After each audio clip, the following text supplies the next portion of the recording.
Les hommes pratiquent le tir à l'arc depuis la nuit des temps pour chasser, pour faire la guerre et de nos jours comme sport.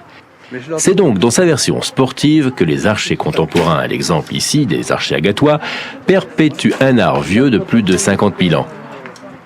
Mais si son nom subsiste encore, l'arc a lui évolué au point d'être devenu un objet sophistiqué, combinant technologie et matériaux modernes afin de satisfaire l'insatiable quête de la précision. Au club agatois, deux types d'arcs sont utilisés, l'arc dit classique et l'arc à poulie. En profane que nous sommes, nous préférons laisser les compétences s'exprimer. Alors ceci c'est un arc à poulie, bon ça fait un peu mécanique bien entendu, mais bon c'est de la mécanique, ça demande beaucoup de précision au niveau des réglages des arcs. C'est ce qui donne justement des précisions en cible supérieures aux arcs classiques. Bon, il y a un confort de tir qui est démultiplié par 80% de démultiplication. Là, cet arc-là est à 60 livres, ce qui donne environ 30 kg de poussée à la flèche. Et avec un confort de tir en position de visée qui doit faire à peu près une douzaine de livres, ce qui fait 6 kg en position de visée. Ce qui fait pas très énorme par rapport à un arc classique, que plus on tire et plus c'est dur, quoi. Bon, toujours le même procédé, une stabilisation qui amortit les vibrations, un viseur qui permet justement de mieux voir la cible et de grossir. Là, on voit, il y a une loupe qui est montée sur la corde et une loupe qui est montée en bout de viseur, ce qui permet justement de grossir la cible jusqu'à 12 fois la distance réelle par rapport à la distance qu'on tire. Ça c'est un arc classique, c'est-à-dire que plus on tire sur l'arc et plus les branches sont dures.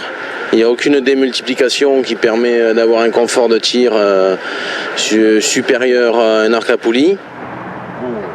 Là, c'est en fait les branches, là et là, elles ont moins d'un an. La corde que je tiens depuis 2 ans, que j'ai depuis 2 ans. La poignée, l'aérotech, le viseur.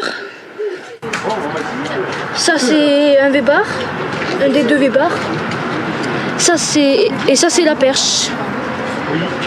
Ça pèse un tout, ça 2 kilos. Cette métamorphose de l'arc, si elle peut surprendre, a rendu cependant son utilisation accessible au plus grand nombre, quel que soit son âge ou ses capacités physiques. Il y a quelques femmes aussi, oui, c'est normal. C'est un sport qui peut être pratiqué autant par les femmes que par les hommes. Il n'y a pas trop d'âge pour démarrer le tir à l'arc. On peut démarrer le tir à l'arc de 10 ans à 70 ans, quoi. C'est un sport qui fait travailler le dos, qui est très bon pour le dos. Les arcs maintenant sont adaptés justement à la morphologie de chacun. Donc que ce soit arc à poulie ou arc classique, on change les branches. Ce qui nous permet justement de tirer à la puissance qu'on le souhaite. Et pour une femme, c'est beaucoup plus faible que pour un homme, ce qui permet d'avoir des branches adaptées aux femmes, avec des allonges adaptées aux femmes. Et pareil sur les arcs à poulie, qui nous permettent d'avoir des allonges et des réglages de branches différents. Mais si la technologie a transformé l'instrument, son but lui reste imperturbablement le même, mettre la flèche au plus près du centre de la cible.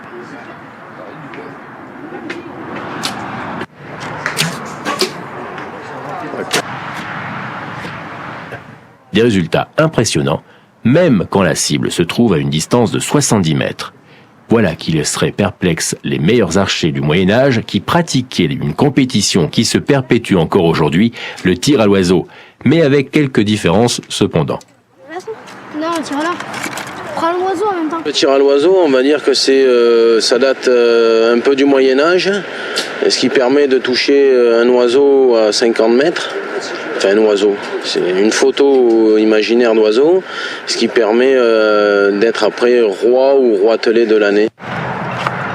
Voilà. Bon, j'ai pas eu l'oiseau, excusez-moi.